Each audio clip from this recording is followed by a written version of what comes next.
Se eu pudesse fazer umas 3, 4 perguntinhas que o senhor acha que os deputados podem me fazer, entendeu? Porque, assim, a gente tem um grupo que nos apoia, que reconhece o nosso trabalho. E esse grupo precisa fazer perguntas no direito que eles têm de interrogarem o depoente, que nos ajudem no nosso discurso. Então, que perguntas eu posso dar para esses senadores Entendi. fazerem a mim, entendeu? Para aqueles que entendem que é um erro dizer Isso. que Eles jogam para eu fazer o gol, eles chutam para eu fazer o gol. Capricha e já me dá a resposta, porque os senadores têm que ter essa respostinha, entendeu? São 5 senadores que vão jogar com a gente, então eu preciso dar perguntas a eles para eles me interrogarem, cuja resposta seja a oportunidade de eu falar. Bem, olá a todos, olá a todas. Como nós escutamos aqui, acabamos de ver a capitã Cloroquina falando, são 5 os senadores que combinaram o jogo com ela, né? Ela manda as perguntas, as respostas, e eles executam essa jogada para que ela possa marcar o gol. Isso daí é um fato muito importante, né? Bom, a CPI do genocídio está em recesso, mas continua trabalhando. E esse recesso veio de uma forma muito oportuna, no sentido de que ele permitia aos senadores a observarem, a se debruçarem sobre os documentos recolhidos pela CPI por meio da quebra de sigilos fiscais, sigilos telemáticos, né? E está permitindo agora à nação brasileira poder ter acesso a toda a imundície que existe nos bastidores do enfrentamento da pandemia da Covid-19, né? Toda a imundície, toda a sujeira, toda a negligência, né?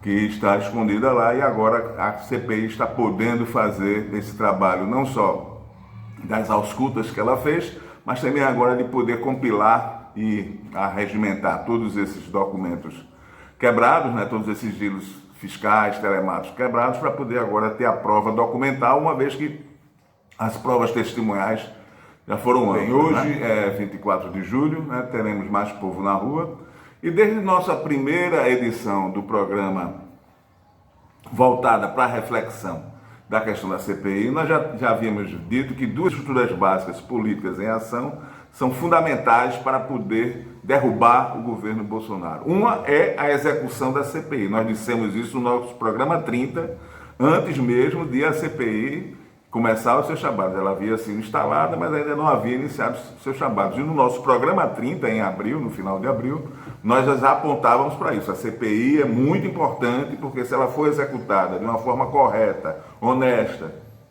e eficaz, ela terá condições de chegar no coração da imundície do governo Bolsonaro.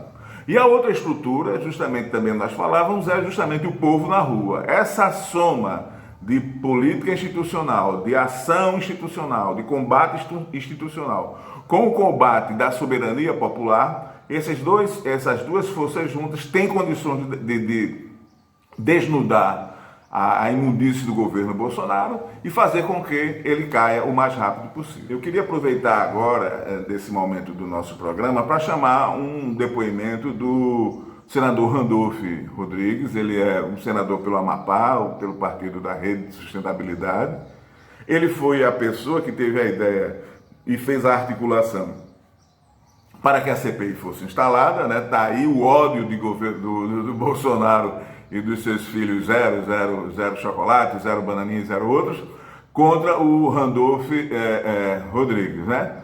E ele, as palavras dele, logicamente, têm o peso da autoridade de quem está fazendo a fiscalização, fazendo o inquérito, né? Enquanto instituição do Senado Federal, mas que justamente vem ao encontro de tudo aquilo que nós analisamos nos nossos programas anteriores. Então, eu queria chamar agora o depoimento do senador Randolph, para a gente escutar, ok? A gente não é rebanho, mas a estratégia do governo era dessa máxima: contaminar a todos, infectar a todos, morressem quantos tivessem que morrer, para sair o quanto antes da pandemia e poder ter recuperação econômica.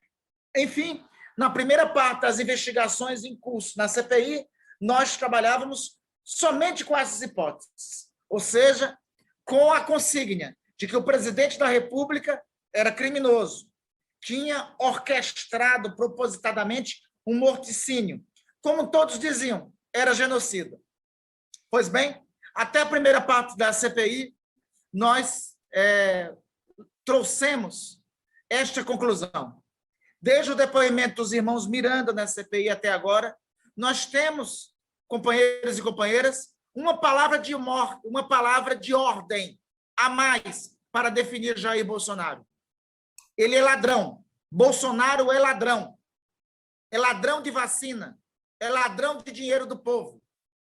A constatação que nós temos hoje, companheiros e companheiras, é a seguinte: enquanto os brasileiros morriam, enquanto nós estávamos com a maior média de mortes por dia, ainda no mês de março, enquanto nós estávamos com mais de 3.000 famílias brasileiras sendo despedaçadas por dia por conta da pandemia, enquanto a pandemia se agravava, o governo de Jair Bolsonaro não negava a vacina por convicção ideológica, como alguns imaginavam. Não era por negacionismo puro e simples, a ciência, como alguns imaginavam. Ele fazia isso por dinheiro. Ele fazia isso para liberar os esquemas de corrupção no âmbito do Ministério da Saúde.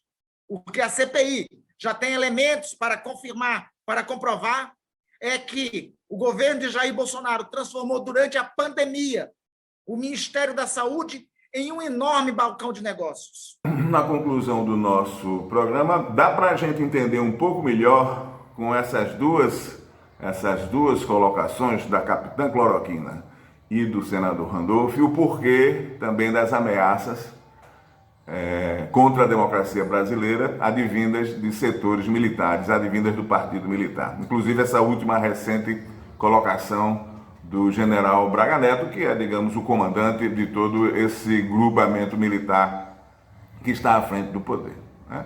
Então eles estão sabendo já da podridão que existe por debaixo do tapete do governo Bolsonaro, estão sabendo já daquilo que a CPI já conseguiu de documentação, não apenas testemunhal, mas também de provas documentais, e começam a fazer esse tipo de ameaça no sentido de que a CPI não vá até o final nos seus trabalhos. E a gente sabe que a democracia brasileira não pode ser ameaçada por canhões, por balas, de metralhadoras, né? Quem garante a soberania nacional e a Constituição brasileira são as nossas instituições e é o povo inclusive na rua, né?